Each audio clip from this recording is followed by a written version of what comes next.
Hi guys, we're getting really close to Halloween and I'm going to make a Bane mask. I've made a few of them before. I'm going to make another one. And is it going to be a one-to-one replica? No, because I'm doing it in like 2 hours and I'm using like garbage that I find around my house. So it's going to be like, a representation of it. Okay? So come on and join me and we'll make this really quickly. Alright, so we're starting out with just a general face mask, and then you're going to cut a piece of cardboard, and then you're going to glue that cardboard on the inside of your mask. This is just to give it a little bit more structure, so just glue that on the inside of your mask. Then I've taken some thick cardboard or any kind of like thick paper, and you're just going to cut two thin strips, and you're going to glue them on either side of the face mask where like the ear portion goes. So just make sure that they wrap around your head. So measure the strips, make sure they go fully around your head, and then just glue them onto each side. And now on each side, you're going to want to cut like a little slit because in his mask, you can see like the cheek area.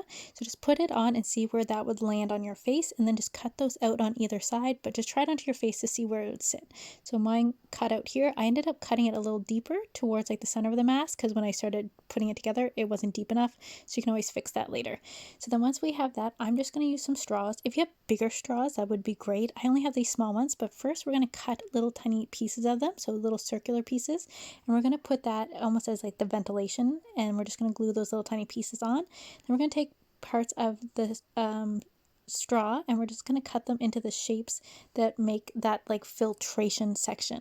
So we're just going to cut them to size and we're going to start gluing them on, and you just kind of bend them and glue them down to the area that you want, and just give them little bends in them so it doesn't sit flat on the mask. You want it to stick up a little bit. So then I covered these ones with some cardboard to stick it down, and then in between I just cut up through them a little bit, and then we're going to bend that cardboard around the straws just to give it more of that like ventilation look. So then we're going to continue with more of the straws, and like I said, if you have bigger straws, that would be great to use now. Small ones in the middle are fine, but bigger ones on the outside would be a lot better. I just don't have them. So we're going to finish with our straws, and like I said here, you can see that I'm kind of like pinching them so that it kind of like stands up more, and then you glue that base part to your mask.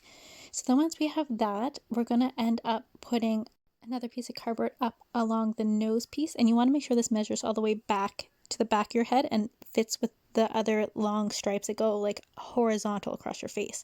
So then I took some pool noodles and I cut little strips out of the pool noodles and glued them onto that forehead section, and I just took pieces of cardboard and just put them over the base of the headpiece and then over where the pool noodles are, sorry. And then I just once again took more of the little straws for the little rivets and glued those on to the top forehead piece.